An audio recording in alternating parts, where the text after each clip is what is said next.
E tu não queria nada comigo, que me desabafava toda contigo sempre. Eu me desabafava toda contigo sempre. Eu me desabafava toda, mas não. Ai, eu me desabafava toda, mas não. Eu me desabafava toda, mas não. Não encosta em mim. Não bota a mão em mim, que me desce a gira e eu te quebro todo, tá ligado? Eu meto os papel, eu boto o sono em cima de ti. Eu complico a tua vida. Eu complico a tua vida.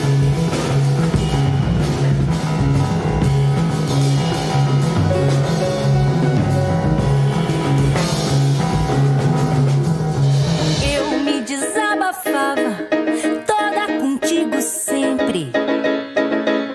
Que não me ouvia e só se queixava, a cabeça quente, a conversa fria e só me chegava trincando o dente.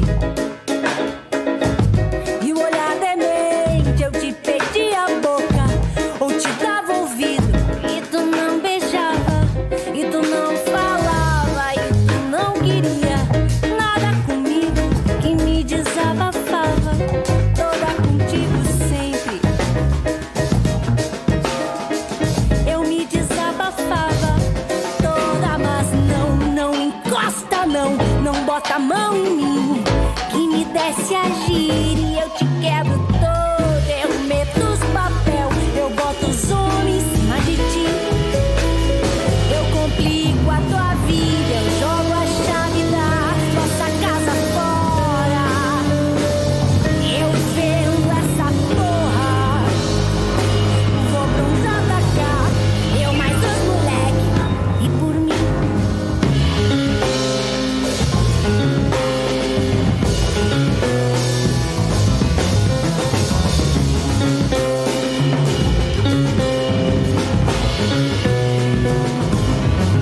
Mas não sobrou terreiro em toda a cidade. Não tem mãe de santo, nem entidade que dê notícia do paradeiro, de onde anda o teu eu primeiro, teu eu antigo, meu bom marido. Eu me desabafava toda contigo sempre. Eu me desabafava toda contigo sempre. Eu vou pro JK, eu mais os moleque. E por mim que morra. E por mim que morra.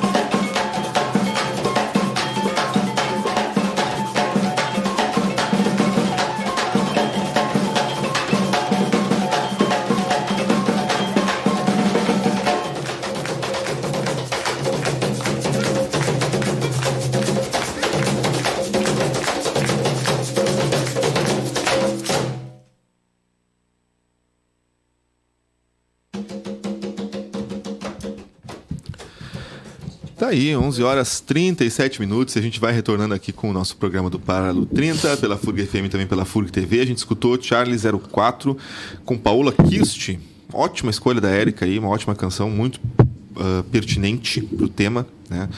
E numa interpretação fantástica mesmo, que a Paola tá muito, muito bem. Assim, ó, esse disco dela ficou muito legal, recomendo, procure nas plataformas digitais aí no Spotify e outras. Tem no YouTube, eu acho, também completo. Dá uma olhadinha por lá, que o disco dela tá muito bonito, muito sensível, vale a pena conferir. Para quem pegou o programa no intervalo, hoje a gente está falando, né, fazendo o nosso quadro do Mulheres no Direito. Estão presentes conosco aqui a Elisa e a Lu. E a gente está conversando, dentre outras coisas, né, sobre a flexibilização do porte de armas no país. E na verdade, o foco do tema, né, é o direito das mulheres, né, os feminicídios, o aumento da violência contra a mulher e tudo que esse discurso, né, machista que vem sendo pregado desde a época da campanha eleitoral até agora, né, pós-eleições, vem proporcionando nesse universo, né, para a gente aqui e dificultando muito mais a vida das mulheres. Passo a bola de novo para as gurias, que eu interrompi elas para a gente fazer um intervalinho. E, novamente, agradecendo a presença de vocês. A gente segue o nosso papo. Eu não me lembro muito bem onde foi que a gente parou no primeiro bloco. Ninguém sabe. Eu também não lembro. Eu só vou fazer uma propaganda aqui. Passa, por favor. Não é bem propaganda, mas é algo que eu vi ontem e fiquei, assim, impressionada. No Instagram, a propaganda de um aplicativo de carros. Aplicativo de carro, não, como é que a gente chama? O tipo Uber, é aplicativo de... de mobilidade. De mobilidade. É Femini Driver. Sim. Ele inaugurou em Porto Alegre e em Pelotas. Que bom. Existia a iniciativa disso, foi Mulheres no Nordeste, se não me engano, no Ceará, que elas começaram com uma rede de táxi só de mulheres e agora... Ele o serviço é prestado por mulheres e exclusivamente para mulheres. Que interessante, cara. É uma lástima, né? Que a gente precise disso, né? Sim, com certeza, claro. Mas que interessante que há, né? Que legal. Porque só mulher sabe o que mulher sente, né? Com certeza. É incrível, assim, mas o sentimento de medo é um sentimento que nos permeia o dia todo. Sim. Não é assim em alguns momentos. A gente tem medo sempre, todos os dias. A gente estava agora conversando lá sobre umas questões particulares, eu e a Elisa aqui, porque nos conhecemos há tantos anos, né? Sim. E aí, esses dias eu lembrando que eu fui a Porto Alegre, até eu acho que foi no dia da eleição, no primeiro turno. E aí aquilo já me deixou meio tensionada, né? E cheguei em Porto Alegre de noite, num domingo, assim, sozinha, sem ninguém ir me buscar na rodoviária. E eu disse, meu Deus do céu, agora eu tenho que pegar um carro, né? Pra ir até a casa da minha irmã, que era muito longe da rodoviária. E aí eu chamei um aplicativo. E torcendo assim, será que vem uma mulher? Será que vem uma mulher? Será que vem uma mulher? E veio uma mulher. Eu me senti tão aliviada, porque o que a gente tem escutado de violências, né, de estupro em carros de aplicativos, né, que é assustador. Então a gente tá sempre com medo, a gente tá sempre pensando que alguma coisa ruim pode acontecer com a gente, né? Sim. E querendo ou não, os aplicativos ainda deram um pouquinho mais de segurança com essas possibilidades de identificar o motorista, de compartilhar a viagem, né? Porque quando a coisa de tu pegar um carro, né, sem saber quem é a pessoa, dificilmente a gente olha o número de um táxi quando entra na rua. Exatamente, assim, não é só aplicativo, né? Não, táxi, não é. Qualquer serviço, né? Qualquer serviço. Qualquer serviço. É um perigo sempre, É um perigo sempre. Sim. O Andrezinho ali, nosso colega que faz o Seedmaster, mandou um link ali pra Érica, mandou aqui pra mim também, pra comentar sobre o tema, dizendo que ontem foi dia 4? Foi, né? Não. Anteontem, segunda-feira, houve o registro aqui em Rio Grande, na Delegacia de Pronto Atendimento, tá? De estupro de uma funcionária que faz a leitura da CE, dos medidores dos relógios. E quando ela entrou para fazer a medição dentro da casa, né, dentro dos portões, acredito eu, da casa, a pessoa, né, o homem que estava na casa, que abriu a porta, tentou... Esse é um dado também, esse é um dado que eu esqueci de trazer, mas o número de registro de estupros também foi bastante elevado esse ano. Já tem números bastante alarmantes. Não estava armado? Podia estar, né? Sim, mas não precisa, né? Essa é a questão. Não precisa, mas a arma aumentaria... Aumentaria muito mais a ameaça. Com certeza. Eu acho que é um ponto potencial que a gente pode resgatar é a questão do discurso que defende, né, principalmente de mulheres que defendem a flexibilização, que isso auxiliaria mulheres na sua defesa. Bom, a gente já falou aqui várias coisas, mas um dos principais argumentos seria em relação ao estupro, né, de que as mulheres poderiam se defender de estupro se andassem armadas e tal. Bom, só que esse discurso, ele é um discurso completamente fora de compasso com a realidade, né? 70% dos estupros acontecem dentro de casa. Com certeza. 50% dos estupros acontecem contra mulheres menores de 18 anos, né? Sim. Dentre isso, 50% ou 60% são menores de 13 anos de idade. Então, a arma é completamente inócua para qualquer espécie de defesa. É justamente o contrário. A arma vai facilitar a coação, a violência, a ameaça para que esse estupro se concretize, né? Então, acho que isso a gente precisa fazer essa análise, especialmente relacionar aqui, porque já que a gente está falando de violência, né? Não só com feminicídio. Até porque, assim, nós temos esses recortes e a interseccionalidade, né, que a gente tem que fazer também de classe, de raça, né? Raça que é um conceito... não vou entrar nesse debate aqui, mas enfim. Que alguns falam etnia, raça e tal. A raça já é um conceito que está sendo retomado, né? Então, que é a questão que um grande público-alvo, né, desse tipo de violência sexual, são mulheres, né, como a Lu disse, são jovens, são mulheres pobres, são mulheres que não têm acesso, não vão ter acesso a uma arma, não vão ter acesso a como, né, como lidar com a arma. Então, é um discurso completamente descabido, né?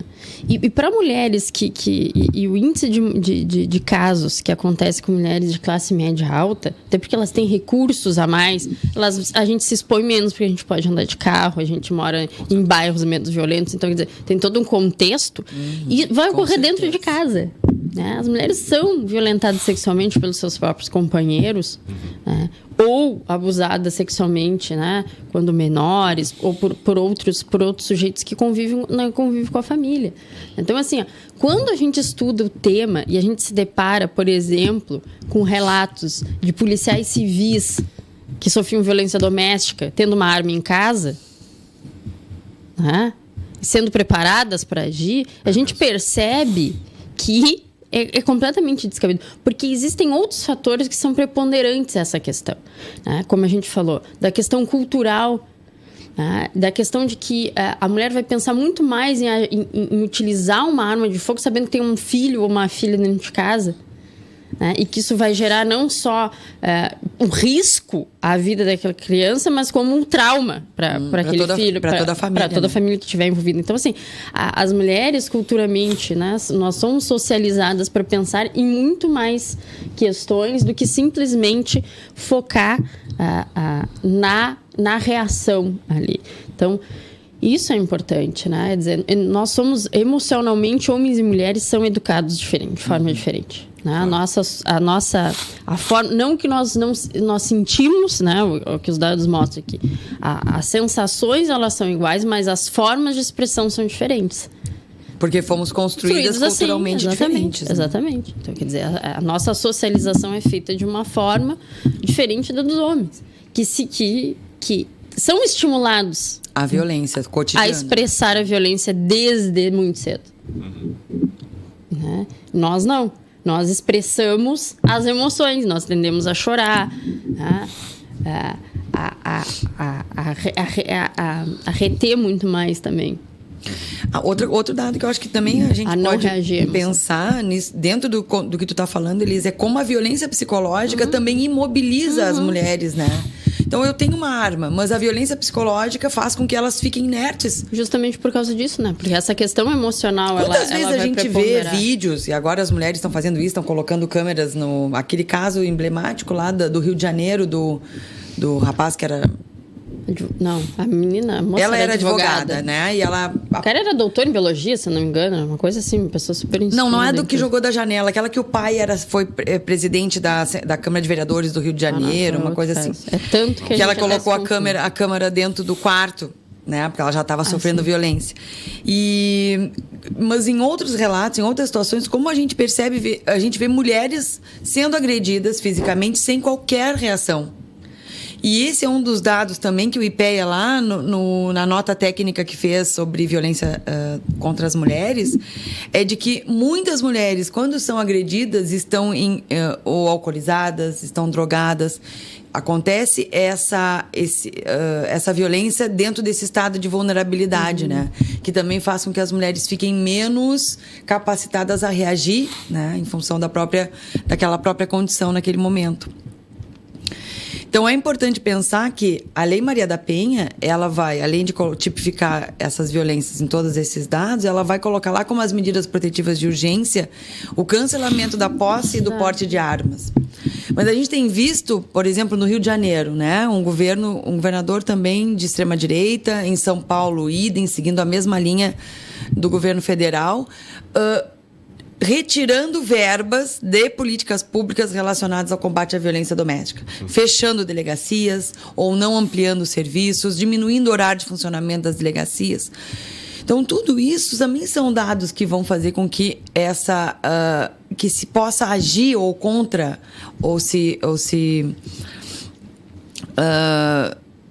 fazermos então uma ofensiva, né? No caso do incremento da violência pela posse de armas, nós não teremos essas armas. Porque as delegacias, toda essa política pública de combate à violência está fragilizado no país inteiro. Há o desmonte da política, ela começa no discurso, né? Ela passa pela forma de organização dos próprios ministérios, quer dizer, e quem é a ministra, né? Então, quer dizer, se ele aglutinou o Ministério das Mulheres, Direitos Humanos e Família, que é um outro super problemático na questão de gênero, né? Porque os estudos mostram... e aí é que tá, né? Ninguém está dizendo que família não é importante, né? Mas a questão é, primeiro, o que tu considera família, né? E quem tu considera família? Qual é o comportamento esperado de alguém que seja família? Então, esse conceito, inclusive os autores vão falar do familismo, né? Numa forma de tentar justamente dar um nome para esse discurso que sobrepõe a família, né, a própria integridade física e mental do indivíduo, aqui falando da mulher, né, do indivíduo, do sujeito mulher, naquela relação. Então, isso é problemático. Né? Quer dizer, então, assim, em prol da família, para não destruir a família, que já está destruída, porque é simplesmente, né, é uma fachada, quer dizer, é só para parecer que tu tem uma família, né? Porque as pessoas coabitam na mesma casa, mas sofrem constante violência, se mitiga direitos, né, dessas mulheres. Então, quer dizer, isso já é conceitualmente problemático. Com certeza. Tá? Colocar esse nome junto com um ministério que supostamente tem que defender e promover os direitos das mulheres. Tá? Aí se coloca uma pessoa com posicionamentos bastante controversos a respeito, né? Na chefia desses ministérios. Sim, no momento, sim, no mínimo. E além dessa questão da aglutinação, né, vem o quê? Se enxuga recursos humanos e se enxuga orçamento para essas políticas públicas. Né? Então, isso vai refletir, né, de forma, num efeito dominó, né, de cima para baixo, de uma forma cascata, quer dizer, na diminuição de recursos. Né? É um dado bastante interessante que eu queria trazer. Quando a gente pensa nessa questão, né, do orçamento e de enxugar, porque esse é um outro discurso, né, de tem que enxugar as contas, que tem que diminuir gasto, que tem que diminuir recurso, né? As pessoas não têm noção de quanto determinados cargos, né, comissionados recebem para trabalhar em Brasília, numa cidade que é uma das cidades de maior custo no mundo, né, de custo de vida no mundo. Né? Então, assim, ao menos, né, enquanto eu tinha circulação no Ministério dos Direitos Humanos, quando eu tinha o projeto com financiamento lá, existiam cargos comissionados que recebiam 2-3 mil reais para viver em Brasília. Isso é ínfimo. Né? As pessoas comiam miojo para poder se sustentar lá, para trabalhar em prol de uma determinada militância, porque acreditavam naquilo. Né? E o quanto uma pessoa, né, que custa 3 mil reais para o governo pode colocar, porque são as pessoas, recursos humanos que fazem as políticas andarem. As pessoas não entendem que, assim, essa pessoa que ganhava isso, ela tinha um cargo comissionado de Brasília. Quando tinha um problema lá em Três Coquinhos, né, numa cidade lá minúscula, nome fictício, no interior, se vier alguém de Brasília, entendeu? Aquilo tem um impacto naquela comunidade muito grande. Claro. Eles não vão saber qual é o número do cargo DAS daquela pessoa. Ela está lá representando um ministério, ela está lá representando uma política, defendendo determinados direitos e garantias para as pessoas. Então, isso tem um impacto muito forte. Então, para a gente perceber como há enviesamento desse discurso, né? Como há uma demagogia, como a gente falta transparência nas questões, né? Que é uma outra coisa que a gente também está vendo, quer dizer, atacar servidores públicos. Ok, caras comissionados é um tipo de servidor público, né? Que não passa por concurso, enfim. Mas, vejam, todo o serviço público sendo atacado, né?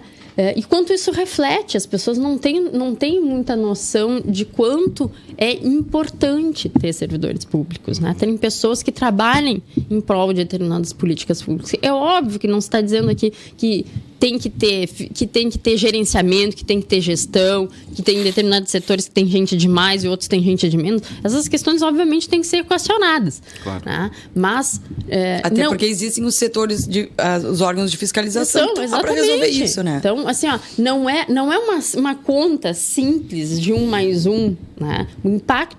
Medir impacto social de política pública é uma coisa que tem doutores, né, do mundo inteiro que tentam trazer mecanismos, instrumentos e que não é de muito difícil chegar. Então, muitas vezes, se investir 10 mil reais, se pode salvar muitas vidas.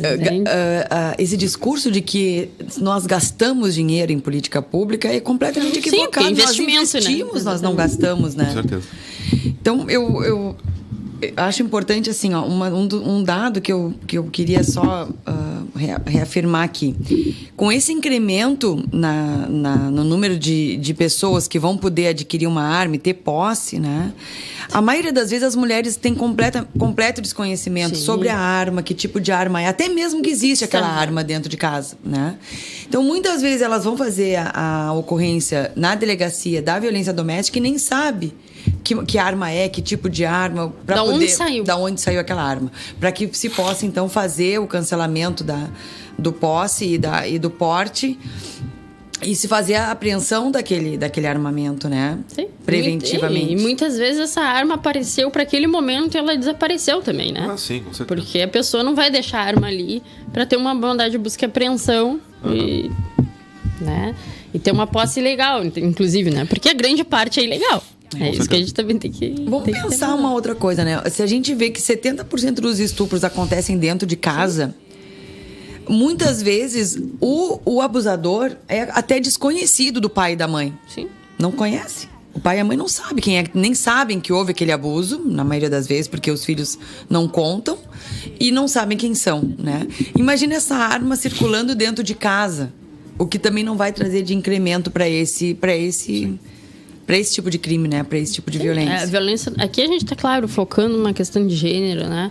Específica das mulheres, mas é um incremento da violência doméstica, né? Como um todo, pensando isso. Né? Para pessoas, para menores vulneráveis, para idosos, né? Então, assim, para pessoas com deficiência. Quer dizer, isso é um incremento muito grande, né? A possibilidade de ter, né? De existir uma arma, né? Em casa. Porque, infelizmente, são esses os dados, né? Mas para crianças e para mulheres, né? Assim como em algumas violências específicas para idosos também, a casa é o lugar de maior perigo. Então, infelizmente. Né? E aí nós temos esse discurso absolutamente demagógico de enaltecimento da família. Quer dizer, qual família, né? O que a gente considera como família? Né? O que se espera, né? Quais são os afetos que devem circular numa família? Gurias, infelizmente, 11h57, estamos encaminhando para o finalzinho. Não sei se vocês querem fazer algumas outras colocações ainda finais, mas querem trazer mais alguma coisa? Não, eu acho que é isso. Fica a reflexão, né? Nós temos números bastante alarmantes que nós precisamos, de fato, sim, né? Nos organizar, ter espaços como esses, debater, mostrar, falar, né? Não são tempos fáceis para resistir, né? Mas nós temos tempo, né? Exatamente, nós não são tempos fáceis para resistir, mas nós temos que ocupar minimamente os espaços que não são oferecidos, né? Com certeza. E vamos ficar firme, forte e atento com esse governo que vem mais coisa pela frente, atentos, né? A gente sabe, né? Quer colocar alguma coisa? Não, só agradeço essa oportunidade da gente estar aqui sempre trazendo algumas reflexões, fazendo algumas reflexões, porque no conjunto a gente traz e faz, e é uma construção coletiva disso, né? Outro aspecto, eu acho que daqui a pouco a gente pode discutir para nossa próxima intervenção aqui, é a questão da reforma da Previdência, de que forma ela vai impactar na vida das mulheres. Né? Agora nós já temos alguma... alguns dados, algumas alinhamentos... como é que eu vou dizer? Um esboço, né? Sim. Pelo menos o que eles pretendem. Já podemos começar né? a pensar, quem sabe, Elisa, para a próxima, a gente pensar isso, que a reforma da Previdência vai fazer com a vida das mulheres. Sim. Baita tema, show Tá de bola. bom. Agradeço, tá, infinitamente a presença de vocês. Obrigado por terem vindo. A Ptafur agradece. E a gente vai ficando por aqui, então. O que a gente escuta aí no fundo da programa? Ikena com Todas Putas. Muito bem, então a gente sai com esta música daqui. Lembrando que amanhã a gente tem Paralelo 30 de novo e que esse programa reprisa às 11 horas da noite hoje, tá? Pela FURG TV. Daqui a uns dias ou dois, provavelmente vai estar no YouTube também, se quiser dar uma olhada por lá. E tu pode nos escutar sempre pela FURG FM ou pela FURG TV também na internet. É só entrar na página da FURG e olhar lá que tem o linkzinho direto para tu acessar tanto o vídeo quanto o áudio. Muito obrigado a todas e todas que ficaram com a gente até aqui. Um bom almoço, uma boa tarde e a gente volta amanhã. Olha a roupa que ela saiu de casa. E todo o discurso machista continua. Menina, você devia usar uma roupa menos curta. Eu